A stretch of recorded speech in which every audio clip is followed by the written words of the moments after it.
Muy bien, ya con nosotros Fernando Sánchez, secretario de Fortalecimiento Institucional de la Jefatura de Gabinete de la Argentina, hombre fuerte del espacio de Lilita Carrió. Buenas noches.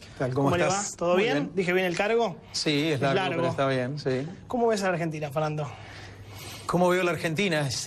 La veo de dos maneras, que en realidad es parte de la misma realidad. Una, atravesando dificultades que no se pueden soslayar.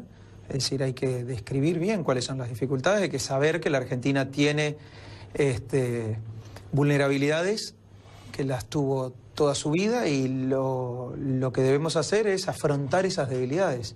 Es un país que viene cambiando mucho, eso también hay que decirlo. Sí. En el mismo país van a convivir dos realidades. Una de aquellos que creen que lo que se viene haciendo, entre los que me incluyo, lo que se viene haciendo nos va a posibilitar tener una Argentina mucho más estable, que no es precisamente lo que uno podría leer hoy a partir de los números de la inflación y de la corrida cambiaria última, etcétera. Pero la verdad que son bases sólidas para que justamente el país pueda enfrentar situaciones internacionales y coyunturas determinadas, como la están pudiendo enfrentar algunos de los países de nuestra propia región que hicieron los deberes a tiempo. Es que tienen como dos caras de una misma moneda en el gobierno, ¿no? La cara institucional, mucha gente corrupta que va presa en Argentina y eso es bueno. Das vuelta a la moneda y tenés 48% de inflación según Citibank para fin de año, que eso es un delirio y es muy malo. Bueno, en primer lugar se trabaja para que la inflación sea la menos posible, va a ser alta. Eso va a ser alta. Va a ser alta, va a ser una inflación que no hubiésemos querido y trabajamos para que no sea. La segunda cuestión es que trabajamos para que los problemas básicos que generan este tipo de incertidumbres y de movimientos tan bruscos no ocurran más. Es decir, tener un ordenamiento de la macroeconomía, como se suele decir, incluye a un sector privado dinámico, vigoroso, con reglas de juego claras, y a un Estado que sea lo más eficiente al servicio de la sociedad y lo menos costoso. ¿Pero por qué se les escapó el dólar de esta manera? El dólar, yo recuerdo, estaba a 30 pesos hace 2 meses. Conjunción de cosas. Sí. Es conjunción de cosas, lo dijo el presidente claramente. Argentina tiene vulnerabilidades, enfrenta situaciones externas, esas situaciones externas no le pegan de igual manera ni a Uruguay ni a Chile, porque tienen... Claro. No, bueno, pero tiene situaciones estructurales que gobiernos anteriores, aún con los recursos, decidieron no solo no solucionar, sino agravar. Es decir, el gobierno de Néstor Kirchner, no solo el de los dos gobiernos de Cristina Kirchner, asumieron, sobre todo el de Néstor, con problemas muy serios después de la crisis del 2001. Ahora, hubieron problemas que no los tenían cuando asumieron. No había inflación y no había déficit fiscal. Y sin embargo, esos dos problemas fueron creados por el gobierno sobre todo por el gobierno de Cristina. Exactamente. Sí. Entonces, esos problemas estructurales se sumaron a otros. Por ejemplo, las reestructuraciones de los sistemas básicos de la Argentina, de los que, como dijo Marcos Peña, estamos muy orgullosos de la cobertura que tienen, pero nadie se pregunta de dónde sale la plata. Ahora, Carrió, la líder de Tu Espacio, dijo no solamente todo lo que acabas de decir, sino que hubo un golpe cambiario. Dijo que hay algunos bancos, no lo nombró, que lo que están buscando justamente es que se caiga el gobierno con esta corrida. Yo creo que la mayoría de los argentinos y la mayoría de los actores económicos y de los sectores productivos quieren que a la Argentina le vaya bien.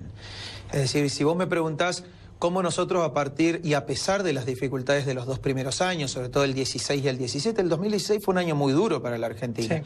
Pero nosotros seguimos en la senda de hacer lo que tenemos que hacer para no tener que enfrentar más problemas tan severos como los que tenemos hoy. Entonces, yo creo que la mayoría están comprometidos con que a la Argentina le vaya bien. No solo eso, el mundo está comprometido con que a la Argentina le vaya bien y van a ayudar en lo posible, pero... Más el mundo que acá adentro, ¿eh? Nadie nos va a regalar nada, Nadie nos va a regalar nada. Los gobiernos nos pueden ayudar, pero los problemas de los argentinos tenemos que solucionarlos nosotros. Pero sentís esto que te digo, Trump llama y apoya, Merkel llama y apoya, Macron llama y apoya, pero acá adentro, en la Argentina, no hay tanto apoyo. Siempre tenés actores que el negocio es que a los gobiernos les vaya mal. Hacen negocio cuando circunstancialmente le va bien y hacen negocios en las crisis. Por eso la Argentina es un país de crisis recurrentes o de ciclos. Eso es lo que nosotros queremos terminar, salir, evitar. Para salir de esas crisis recurrentes y enfrentar las vicisitudes del mundo o las propias, que pueden ser políticas, económicas o hasta climáticas. Tuvimos que enfrentar una sequía enorme, que es uno de los principales sectores generadores de riqueza de la Argentina. Dólares. el campo genera dólares, y cuando vos tenés un problema serio con el campo, tenés un problema serio con la macroeconomía, porque tenés un déficit fiscal y te quedaste sin plata. Entonces, lo que digo es, siempre hay trasnochados. Hoy lo hablaba con Elisa Carrió. Siempre hay trasnochados que quieren volver a los problemas trágicos de la Argentina. Entonces, uno dice, ¿cómo este país terminó en esas situaciones extremas? Y es porque la mayoría de la sociedad y de la política argentina ha dejado avanzar a los trasnochados. Esta vez no. Esta vez la mayoría de los argentinos, y yo creo que la mayoría de la política, y absolutamente todo el gobierno de Cambiemos, está comprometido en seguir por esta senda del trabajo en conjunto, de dialogar con los distintos sectores, aunque no estemos todos de acuerdo, que la salida es la responsabilidad política, de gestión de los recursos públicos, de mejorar los sectores privados, de saber que podemos apalancar a ciertos sectores, pero tenemos que empezar a pensar que cada uno va a tener que generar sus recursos. Nosotros tenemos que poner plata en proteger a los que de otra manera no pueden.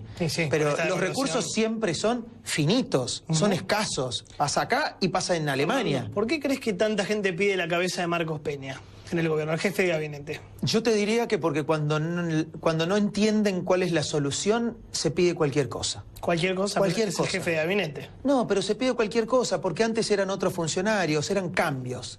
Cambios en el gabinete. Y uno dice, ¿los cambios son buenos si es porque alguien está fallando o porque quien viene es mejor? Ahora, cuando te dicen cambios, muy bien, uno se sienta como gobierno, el presidente de la Nación, que es quien elige a su equipo de trabajo, que es el Gabinete Nacional, y sobre todo a su principal coordinador de las políticas. De hecho, la Constitución dice que el jefe de gabinete es el administrador general de la Nación. Bueno, Quintana y Lopetegui, los dos vices se fueron y fueron a buscar a Melconian para Economía y a Prat para Cancillería. Algún cambio quería hacer Macri, no estaba tan contento. Pero es que las revisiones de esquemas corresponden al presidente de la Nación. Pero yo digo lo siguiente, cambiar nombres porque sí o personas porque sí no te garantizan el éxito de absolutamente nada. De hecho, y por eso yo coincido con el presidente, el rumbo que tomó Cambiemos, y que por suerte la mayoría de la sociedad ratificó 2 veces, y creo, no tengo la menor duda que lo va a volver a ratificar en el 2019, es un cambio en serio, profundo, de raíz. Y ese cambio cuesta. Entonces, ¿qué hay que hacer? Evitar errores propios. ¿Qué hay que hacer? Tener conciencia de que los problemas de la Argentina son mucho más serios de los que a algunos nos gustaría pensar, porque queremos pasar a la bonanza, al bienestar, como si no tuviésemos que hacer nada profundo, en serio y costoso. Digo, hay que hacerlo, pero yo no soy de los que cree que las cosas se solucionen con cambios de personas, ni de nombres. La verdad, no creo. Y quiero agregar algo más. Marcos Peña es una persona que primero piensa en Argentina moderna. Hay que tener en tu equipo de trabajo, y creo que es lo que hace el presidente, personas responsables, decentes, y que piensen en una Argentina moderna. ¿Peña es decente? Absolutamente. Hasta acá demostró ser una persona absolutamente decente. Es más, te digo, el gabinete entero demuestra ser absolutamente decente. Entero. Pero lo que es mejor todavía, como uno no solo confía en las personas, sino que además confiamos más en los sistemas, en las leyes, en las reglas, el presidente mismo lo dice, tráiganme al funcionario que les haya insinuado o pedido alguna vez el pago de alguna coima. Hablemos de decencia. Para eso estoy yo también. Decencia y Carrió. Decencia y honestidad. Lula, preso en Brasil, no puede ser candidato. ¿Te imaginas una situación parecida con Cristina Kirchner en la Argentina? No, no sé. Y es más, yo creo que inclusive el cristinismo, que ya ni siquiera es el kirchnerismo, que ni siquiera es el PJ, está esperando que nosotros digamos eso. No, ese trabajo se lo dejamos a la justicia. A mí no me cabe la menor duda que la expresidenta violó el Código Penal en sin número de oportunidades. De hecho, vos nos conocés. A Elisa Carrió, a mí lo escribimos, y lo escribimos no desde una posición política de oposición, con documentación. La documentación que hoy sobra en los tribunales para saber por qué hoy la mayoría del gabinete de Cristina y de Néstor Kirchner están presos. Y por qué muchos empresarios que decidieron plegarse a ese esquema que les propuso el gobierno de Néstor Kirchner y de Cristina Kirchner con Julio De Vido y el resto de los funcionarios, era así como nosotros lo decíamos en las denuncias. ¿Cómo definís el kirchnerismo? ¿Cómo defino el kirchnerismo? Podría definirlo de muchas maneras. La primera son los artífices de la pérdida de la oportunidad más grande que tuvo la Argentina en los últimos 200 años. Es el artífice de los que hicieron que perdamos la principal oportunidad de los últimos 200 años. Pero como uno tiene que saber que no va a ser la última oportunidad, pero no necesariamente es la misma oportunidad. Y digo porque durante los 15 años del kirchnerismo 12 y un poquito más, en la región entera llovían dólares. Llovía en Brasil, en Chile, en Uruguay, en Argentina, en México, en Colombia. La soja estaba a $600. Y no todos lo aprovecharon de igual manera. Una pena eso. Hoy hay países latinoamericanos que son países modernos, prósperos, que han afianzado sus instituciones, sus economías, su relación con el mundo, y nosotros esa oportunidad la perdimos, pero la vamos a recuperar. Y la segunda, siempre hay otra oportunidad. Nosotros en Cambiemos tenemos la oportunidad de oro de sanear las instituciones y la relación del poder y el resto de los actores. Esta es nuestra oportunidad de oro. La Argentina no puede ser más sinónimo de corrupción, Fernando, no más. ¿Por qué estaba tan contenta Carrió ayer con lo que pasó con Lorenzetti, que renunció a la presidencia de la Corte? Cortito, por favor. Porque es un aire fresco, todo cambio es mejor. 11 años de presidencia de una Corte Suprema no es bueno. La alternancia es bueno para todos, ¿por qué no lo tiene que ser para la Corte? Y luego se terminó la corrupción. yo creo que se terminó una forma de liderar uno de los principales organismos e instituciones republicanas de un país. Vos sos más prudente que Carrió. Estoy en modo poder ejecutivo. Claro, estás en modo gobierno. Lárguenme del ejecutivo y digo muchas más cosas, pero digo, es muy saludable lo que pasó ayer, muy saludable. Me reservo la opinión mía, que es pública, sobre el expresidente de la Corte Suprema. No es positiva, diría vos. No es positiva. Confío en una Corte. Confío en ese equilibrio entre 5 personas que le tienen que dar a la Argentina lo que hasta acá no tiene, que es justicia. No hay país democrático y en libertad sin justicia. ¿Rosenkrantz no es macrista, el nuevo presidente de la Corte? No, yo confío en sus aptitudes profesionales y confío de vuelta en un equilibrio de 5 personas, más allá de que en algunos confíe muy poco y en otros mucho. Claro. Confío en una nueva Corte que no tiene dueño. Gracias, Fernando, un placer. Gracias a vos.